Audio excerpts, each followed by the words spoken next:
All right, let's move over to the light heavyweight division. The next four fights, the last four fights of this card are the big boys. We got light heavyweights and the heavyweights ending off the card. So it should be an absolute violence fest to end off the card. This light heavyweight matchup first up is going to be Dominic Reyes coming in at -130, going up against Johnny Walker, who comes in at +110.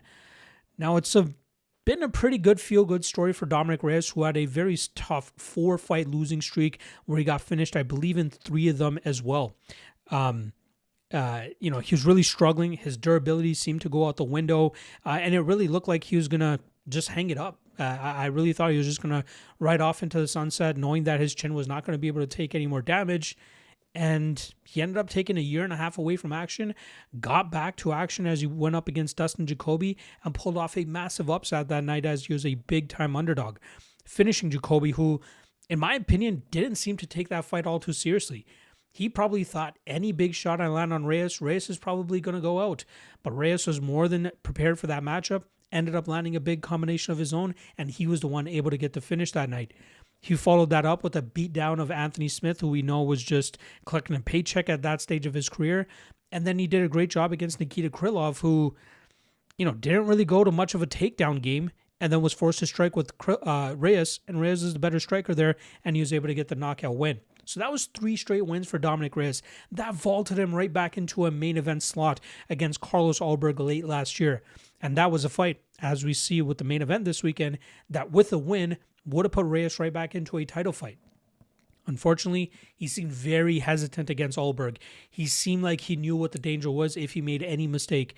And when he made that mistake, the danger was there, and he suffered the consequences as Ulberg ended up finding that big shot to put Reyes away.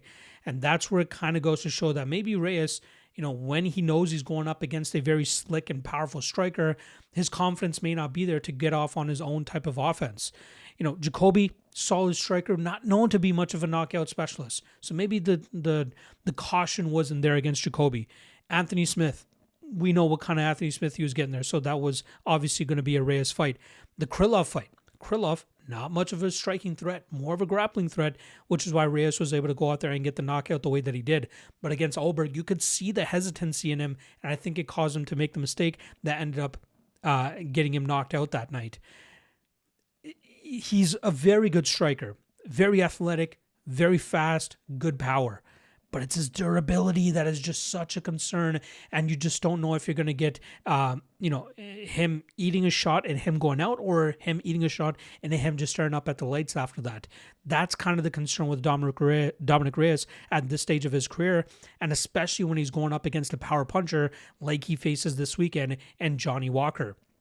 Now, Walker pulled off a big upset back in August, I believe it was, where he was able to get the win over Mingyang Zhang in the second round of their matchup. Now, he went into that fight, big-time underdog. A lot of people expected him to get starched just like he did against Magomed Ankalaev and Volkan Oezdemir. And poor Johnny Walker, whenever he goes out, it seems very comedic, like it's such a comedic ending of his fights where he's, it just looks hilarious. They look like meme type KOs, how he gets put out.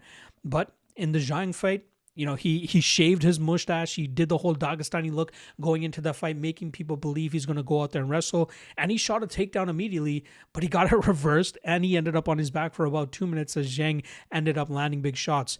But once they got back to their feet, Walker showcased a lot of lateral movement, never really settled to throw big shots, and really struggled to find his confidence in terms of throwing offense of his own, knowing the type of power that was coming back his way from the Chinese prospect. Then we got into the second round, where Walker seemed to get a little bit more comfortable, but still showed a lot of lateral movement.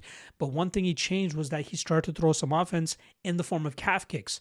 Within the first 2 or 3 calf kicks that he landed on Zhang seemed debilitated almost immediately, and then he fell to his back, and that's where Walker was able to start mounting up offense, landing a barrage of ground and pound, and ended up getting the finish there. Now, I don't want to say Johnny Walker's back, right? That was just a good spur of the moment adjustment to make, and it paid off big time. So we might see him try to utilize that moving forward now. He might showcase a lot of lateral movement. He might showcase that he has strong calf kicks, so he's going to be looking to implement that. But we know he still has a lot of power, and just like Dominic Reyes, his durability is the big question mark. So that's the weird part about this fight. That's the weird part with Dominic Reyes and Johnny Walker. Both guys who possess big power, but both guys who have a very shaky chin, which is why I think this fight is very much a pick'em. Skill-wise, I'd give Reyes the edge. I think he's the slicker striker, but if he eats a big shot from Walker, it's possible he could go night-night as well. You got Walker, 5-inch reach advantage, 2-inch height advantage. That could help him kind of stay away at distance, especially if he stays with that lateral movement that we saw in the Zhang fight. And that could help him really pick apart Reyes from distance with that kick, especially if Reyes is not ready to receive those types of calf kicks. Maybe he can debilitate Reyes that way. Again, coin flip fight. I end up siding with Walker ever so slightly. I think he'll end up finding that chin on Reyes and putting him away. But I want, a slightly better line. I'm sure throughout fight week, we're going to see people that are more reliant on technical superiority. They're going to go in on Reyes because they're getting a good enough line, even at minus 130. And I think that will give us a better line on Walker later on in fight week. So I'll probably wait this line out. If we get, plus 150-ish for Walker, maybe I'll shoot on him then. But I'm expecting whoever ends up landing that big shot first to go down. It could as easily be Reyes as it is Walker. So it is a coin flip. That's where we have to bet the odds. You get good enough dog odds on one side, I'm going to take the shot there. And that's what I'm going to be doing with Johnny Walker here. So again, such a tough fight. I'm going to go Walker. I'm going to go Walker by knockout.